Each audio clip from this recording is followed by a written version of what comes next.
Hello everyone, I'm Brad Secraw. I'm the agriculture educator for Cleveland County Cooperative Extension. And today we are going to be talking about cheese. Well, let's get started on the fun stuff, actually making the cheese. So we're going to start with 1 cup of unchlorinated water. We want to make sure that it doesn't have anything that could give an off flavor or react with any of the other ingredients. And this is going to be your citric acid that's in here dissolved. It's a teaspoon and a half of citric acid. So let's pour that in.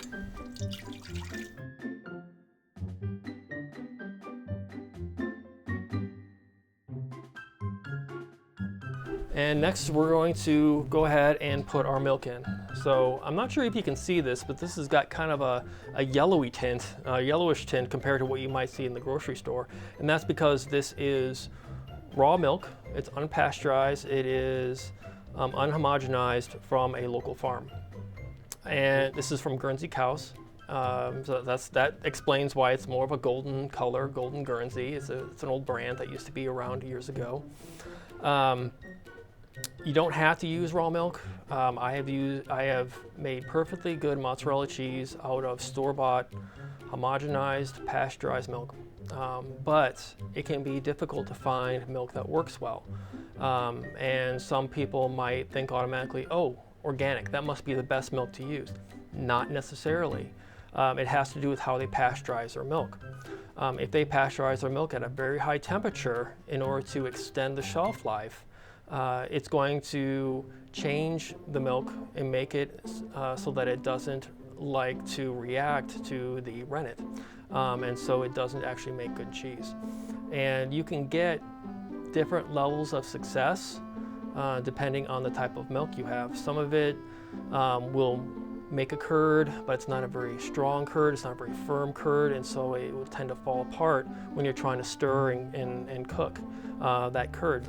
And so it can be a little bit hit or miss. Don't give up if after the first time your cheese making was a flop. That doesn't necessarily mean that it's something you did. Sometimes it's just the milk. So we're going to use unpasteurized milk. We're not going to go ahead and pasteurize this, mostly because I just want to make sure that this is going to be something that is successful for this demonstration.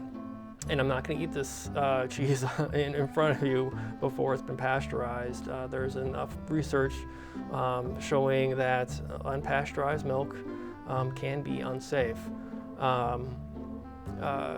to consume. I'm going to use the cheese that we make here today to make other things. So as long as we know that the cheese that is going to be made here is going to be cooked later on a pizza and a lasagna up to 160 degrees, you're absolutely fine. So in fact, in grocery stores, you will see raw milk cheese and you'll think to yourself, well, I thought you weren't supposed to consume raw milk products. It has to do with the aging. I believe raw milk cheeses have to be aged for at least 60 days. But this is not an aged cheese, it's a fresh cheese. And so we have to consider that as well. So let's go ahead and add our milk. There's a cream line in here because it's unhomogenized, so the first little bit is going to be just cream.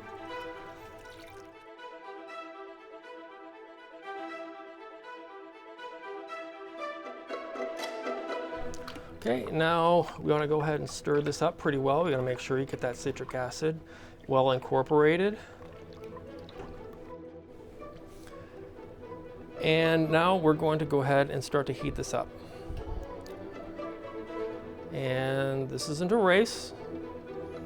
The box kit that I got says 30-minute mozzarella. Don't be forced to think that it has to take 30 minutes. So what we're going to do here is bring this milk up to 90 degrees. Now notice that my hands are on the pot. We are operating in a quite a low temperature range. We are not boiling this. We're not even coming close to boiling this. And so one of the nice things about this is that it's very safe. And so this is something you can definitely do with kids. And we are moving right along here. We're trying to get up to 90 degrees. We don't want to scald the milk. I am constantly stirring this. I do not want a skin of milk on the bottom of this pot. We don't want any of it to be overcooked, and that's why I've got the temperature on about medium. And once I start getting close to that 90-degree mark, I'm going to turn it down to medium-low, because we don't want this to be a race. Definitely don't want to damage the milk. We can talk a little bit about rennet.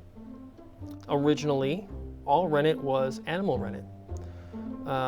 In the fourth compartment of small calves, that fourth compartment is called the abomasum. There's one stomach, 4 compartments with ruminant animals. It's the rumen, the reticulum, the omasum, and the abomasum. The abomasum is basically the same as our stomach. It's got acid in there, does the same kind of digestion that happens in our stomach. And that's where rennet will be. And it basically causes the milk to curdle.